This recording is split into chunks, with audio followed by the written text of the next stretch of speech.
Hello, good morning Canada! Kumusta po kayo? Bagong taon at bagong vlog na naman tayo in terms of cooking. So, gagawin natin ngayon, gagawa tayo ng kambing pininyahan. So, similar ito sa kalderita pero may mga ingredients na wala sa kalderita, mayroon dito. Mayroon naman dito na wala sa kalderita. So, pero bago tayo magpatuloy, ako po ay nagpapasalamat dun sa mga dati kong subscriber na hanggang ngayon nandiyan pa rin, na hindi nagsasawa sa YouTube channel ko, sinusuportahan niyo ako. Kahit ito, maabot na tayo ng 2024, nandiyan pa rin kayo. So, salamat sa inyong lahat. So, by the way guys, bago tayo magpatuloy, doon nga pala sa mga hindi pa nakapag-subscribe sa YouTube channel ko, please do subscribe, like and share para makakuha na rin kayo ng mga basic how to make food in your kitchen. So, mga basic cooking ang usually ginagawa natin dito sa YouTube channel ko. So, at may share na rin nyo sa mga kaibigan nyo kung paano gumawa ng mga basic na pagkain. So, dahil ang gagawin natin ay pininyahang kambing. So, of course, ingredients natin is kambing. Ito ay 3.99 pounds. Medyo may kamahalan nga lang. It's 31.44 Canadian dollars. So, wala tayong magagawa. Pangdaigdigan niyang pagtaas ng bilihin. So, hindi lang sa Pilipinas. Kahit dito sa abroad, mataas na rin. So itong ingredients natin. Ito, of course, carrots, garlic, so baby potato, onion, bell pepper,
chop na natin yung onion.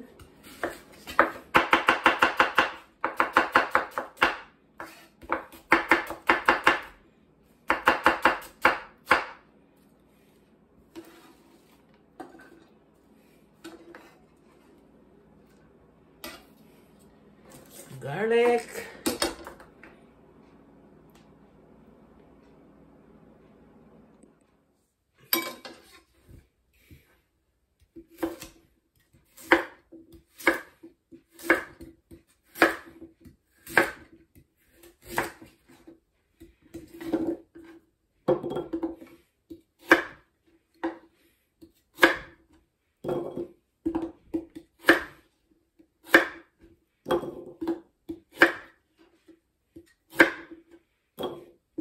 So, cut lang nyo yung patatas any kind of shape. you want, what kind of shape you want, you like it.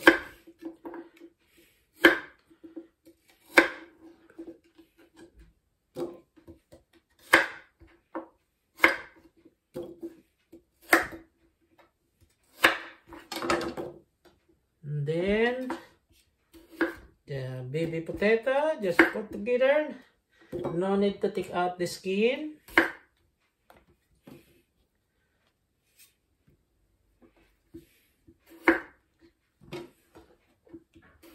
Baka magtanong kayo why I did not take out the skin, para hindi siya madurog. So, ganun ang sikreto. And also, that's why I use a baby potato. Kasi kung yung malalaking potato ang gagamitin natin, so kailangan balatan natin. So, baby potato ang ginamit ko. Okay? So, ngayon maintindihan nyo kung bakit baby potato. Our bell pepper.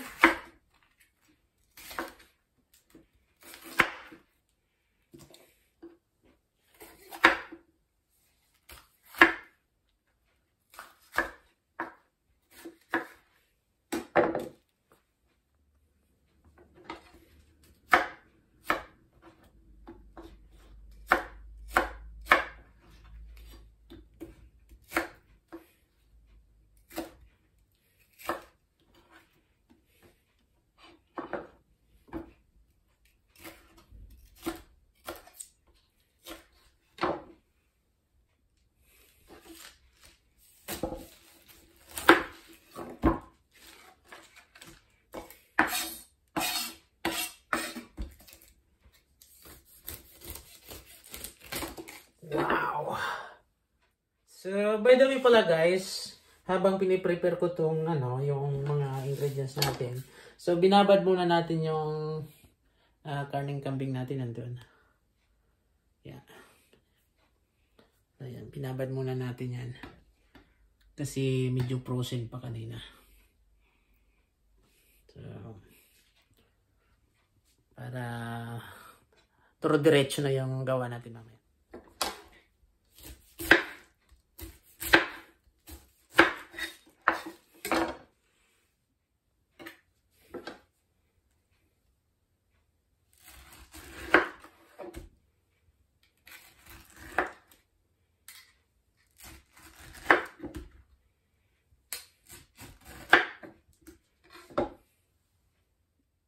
So, ayan, defrost na yung karne natin. So, pakuluan muna natin.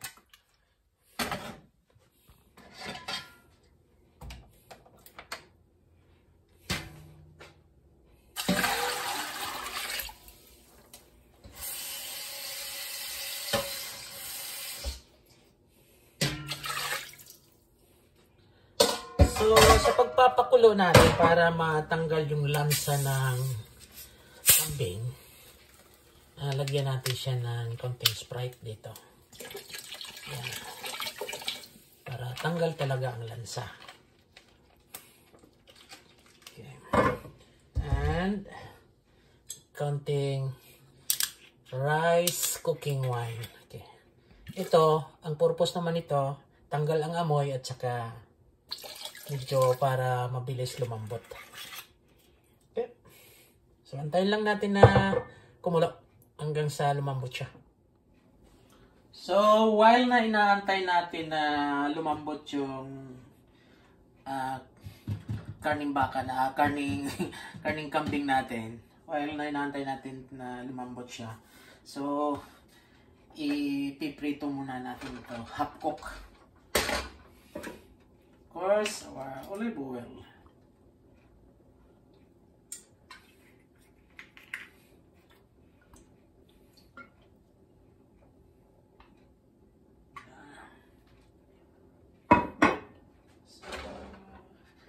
Fry lang natin yung patatas at saka ano natin, yung what's this? Carrots.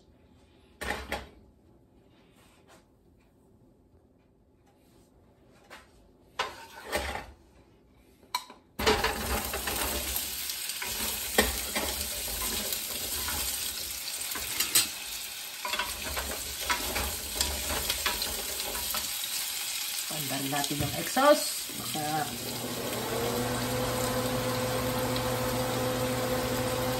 black pepper.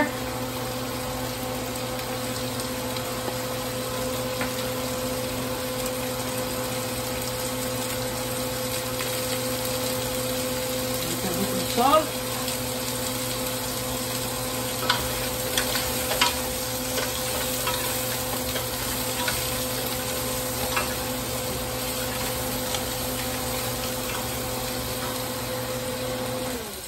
Kung wala kayong olive oil mga guys, you can use like unsalted butter or margarine.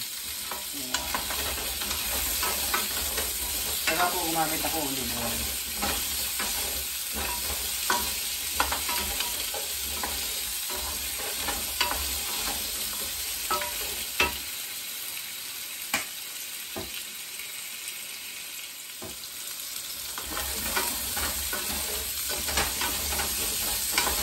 Half cook na.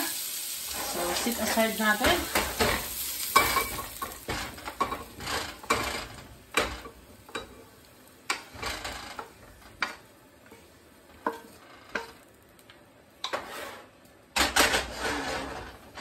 Hindi na natin hugasan yan.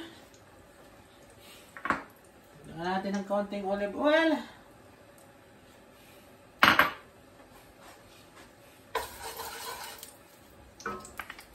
Ito ulit natin ang bell pepper natin. Tanda rin natin excess. Same thing, paminta.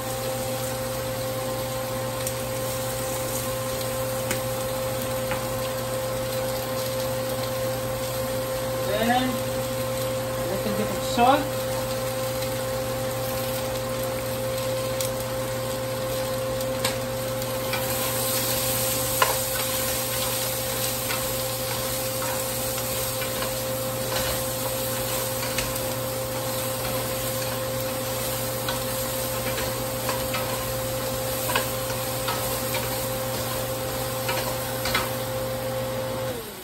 So, baka magtatanong kayo bakit hinapkuko ang vegetable. Kasi para ma-prevent yung pagkalanta niya mamaya kasi ilalagay natin to parang last na po siya. So, yan. Bilisan muna natin. Yan.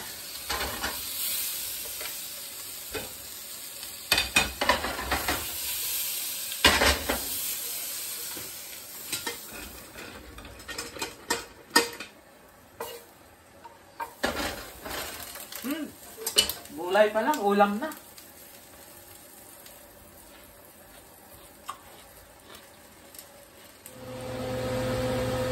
Kumukulo na siya guys, mga guys, kumukulo na siya. So, tanggalin na natin siya kasi pag sobrang kulo yan dyan, yung amoy niya, ganun din papasok doon sa andar nating isos. Papasok doon sa karne natin. Kaya tanggalin natin yan, hanguin at hugasan.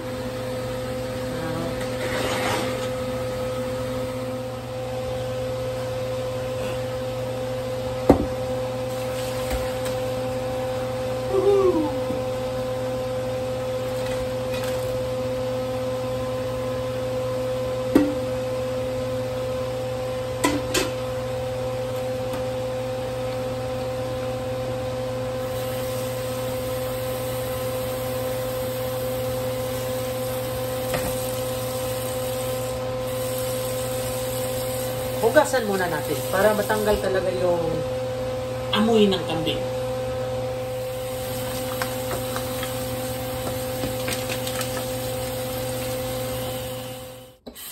Isa-isahin natin mga guys para malinis yung karning kambing natin. Wala siyang amoy mga guys, walang amoy. So, umpisahan na natin mga guys. Paggisa yung karne natin. Of course, meron pa rin tayong olive oil.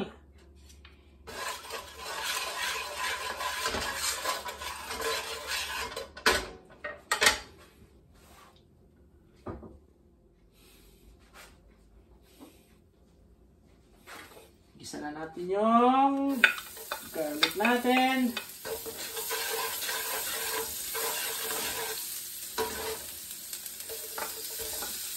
Onion.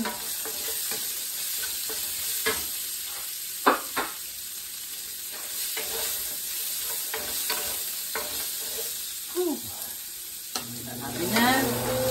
Pasensya na kayo sa ingay. Kailangan talaga yan. Para tumunog yung fire alarm natin.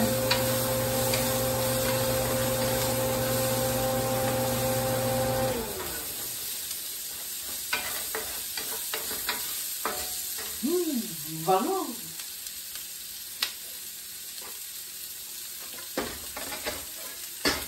Oh, nakatulog na siya.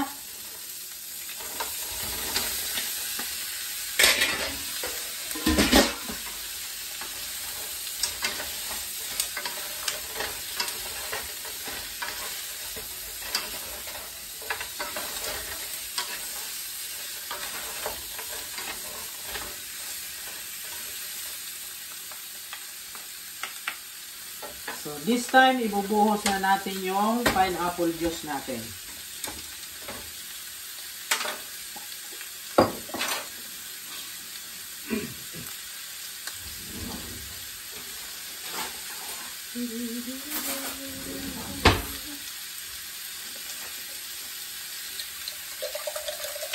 Oh!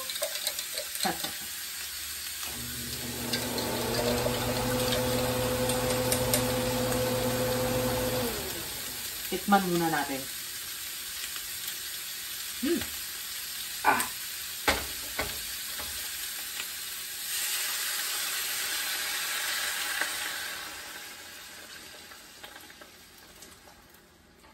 So, tansyahin lang natin. So, kung kukulangin yan mamaya, hanggang sa, antay natin hanggang sa lumambot, so, idagdag natin ito mamaya.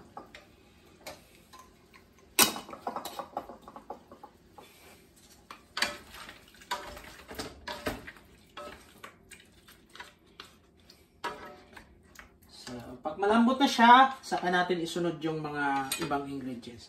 Pero this time, so Sprite muna.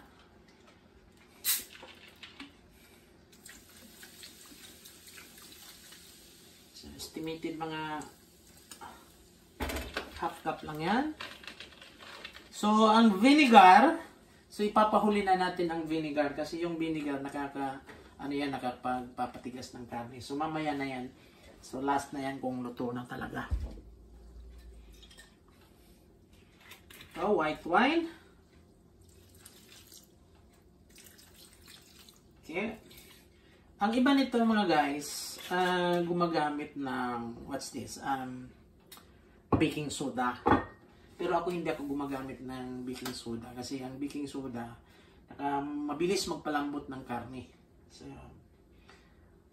hindi ko naman sinasabing masama ang baking soda kasi ginagamit din yan sa baking, sa cooking. Kaya lang, napakataas ng talaga niya, parang ang bilis niya makapagpalambot ng karne. So, how much more yung kakainin natin karne tapos papasok sa katawan natin yung So, pero hindi naman nakakalasan. Pero, kung yan lagi ang kinakain natin, so, baka yung edad natin bumaba.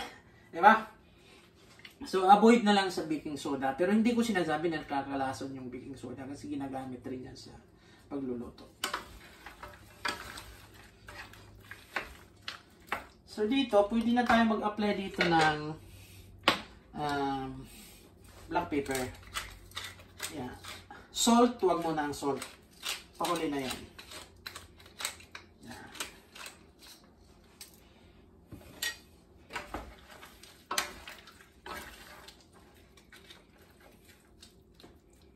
So, sigurado ako hindi pa ito makakapagpalambot mamaya. So, just keep on boiling lang na hanggang sa lumambot siya. Okay? So, takpan natin.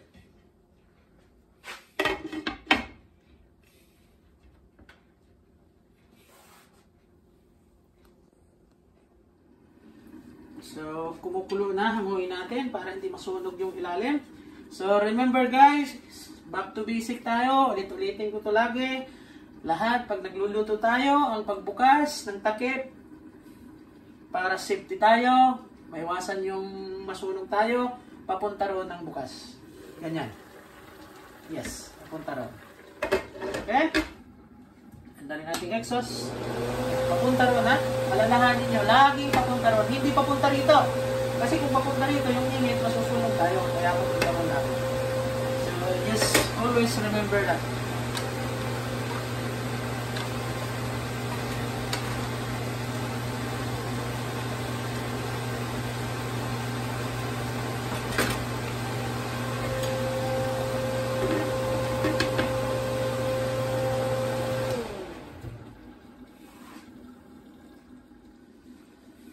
Dagdag na natin itong mga guys.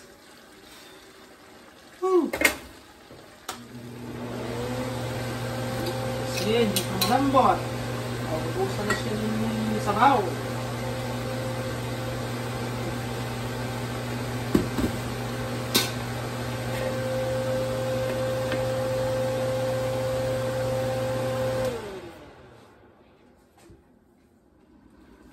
So mga guys, this time ilalagay na natin yung ibang pandarin muna natin to.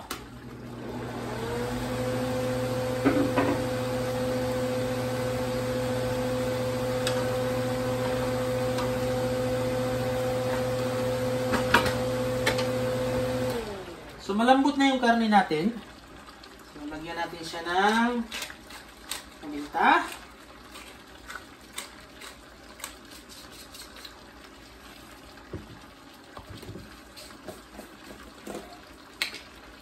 Peanut butter. Not much.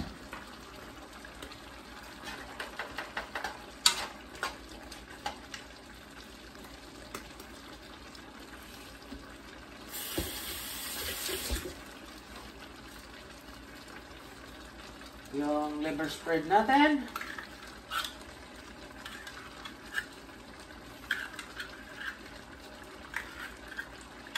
So mamaya ipapaliwanag ko sa iyo bakit hindi ito matatawag na kaldereta. Yung tomato paste natin.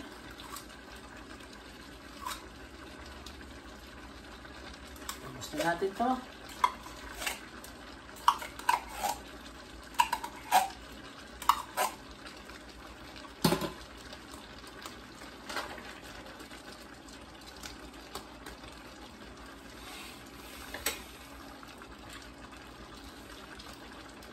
A little bit of ketchup.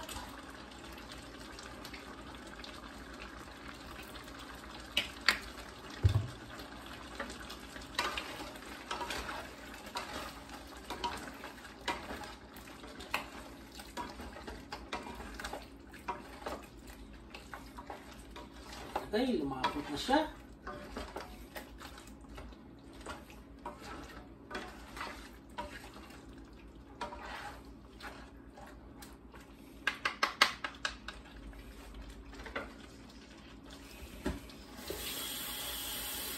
So kung medyo malapot, lagyan natin ng konting tubig. So decide na ninyo yan kung ano ang kung medyo malabnaw ang nyo, lagyan nyo na huwag mo nang lagyan ng tubig. Pero kung medyo malapot, so lagyan na nyo. Kasi ang nakapagpalapot nito yung liver spread. So antayin lang natin na kumulo. Takasan natin ang apoy.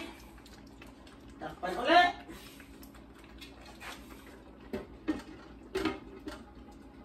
So by the way, lagay na natin yung bay leaves natin.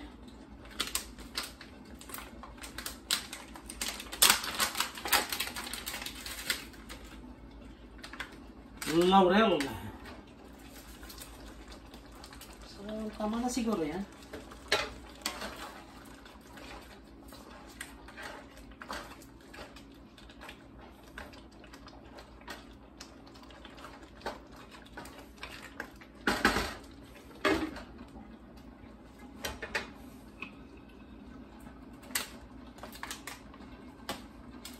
Meron tayo rito magic sarap. Okay lang.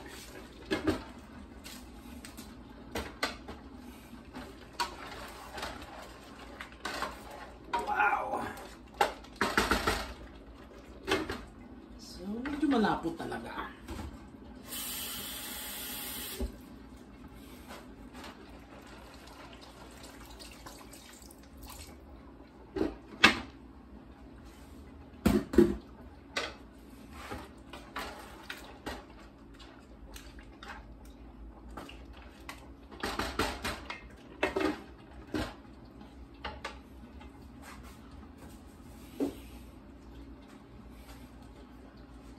Salt.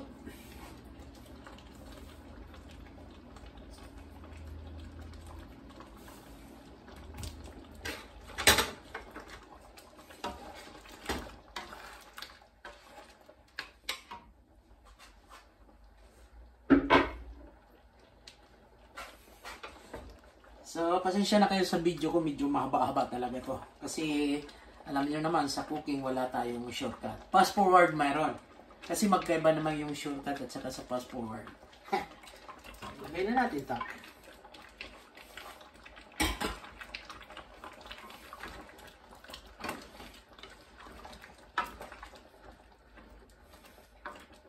So, antayin lang natin na maluto talaga ito. So, ilagay na natin yung sili natin na yan. Whew.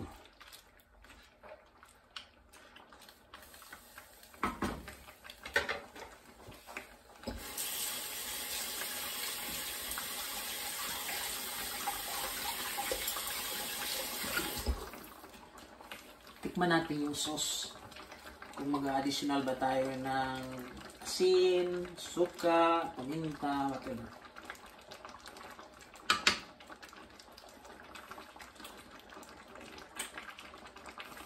Medyo matabang.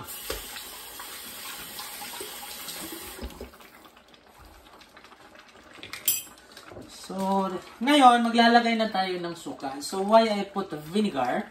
So, this is vinegar. So, why I put vinegar? Para ma-preserve natin yung linuluto natin kasi baka hindi maubos. Of course, hindi maubos talaga yan. So, kailangan may konting vinegar siya to preserve the food. Alright?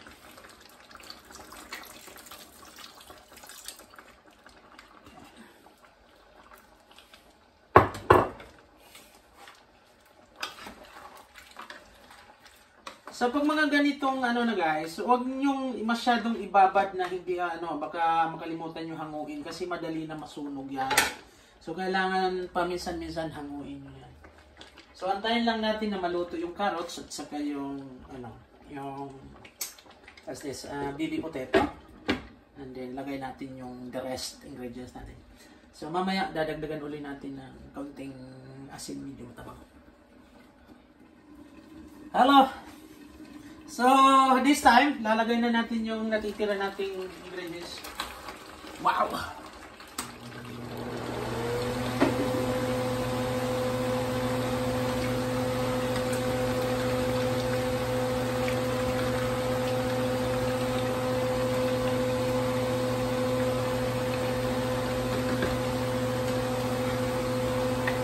Pineapple slice. Yung fresh pineapple ito kanina. Medyo dinakihan ko lang ang iba para hindi masagwa. Sorry.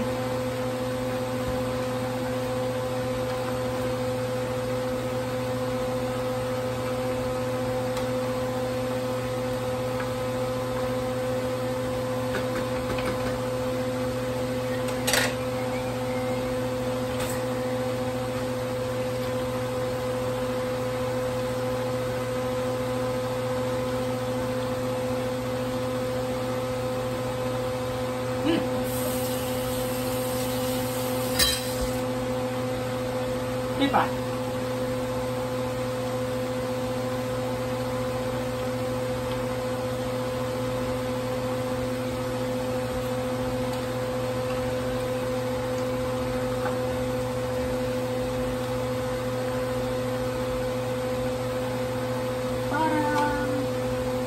kulang.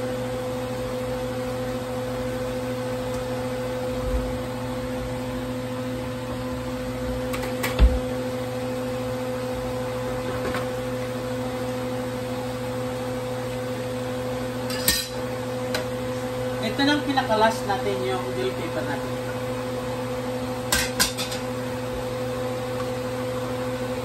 Wow!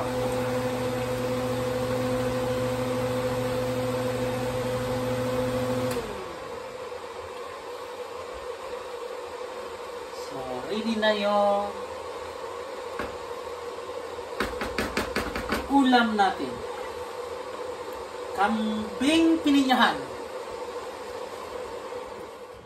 So, ayan na guys, yung linuto natin. Kambing pininyahan. So, ipapaliwanag ko sa inyo bakit hindi ito matawag na kalderitang kambing.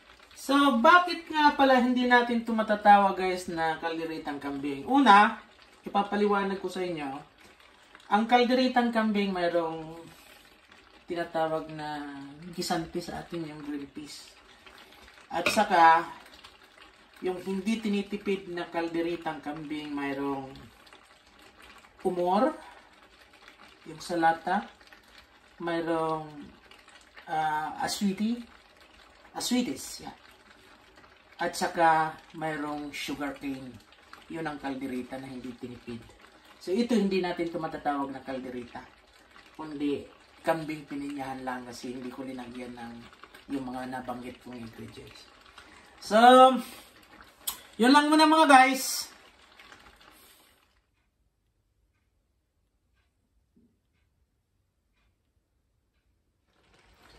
I hope na gustuhan nyo yung cooking tutorial video natin ngayon at sana doon sa mga inuulit ko, doon sa mga hindi pa nakapag-subscribe, like and share sa channel ko.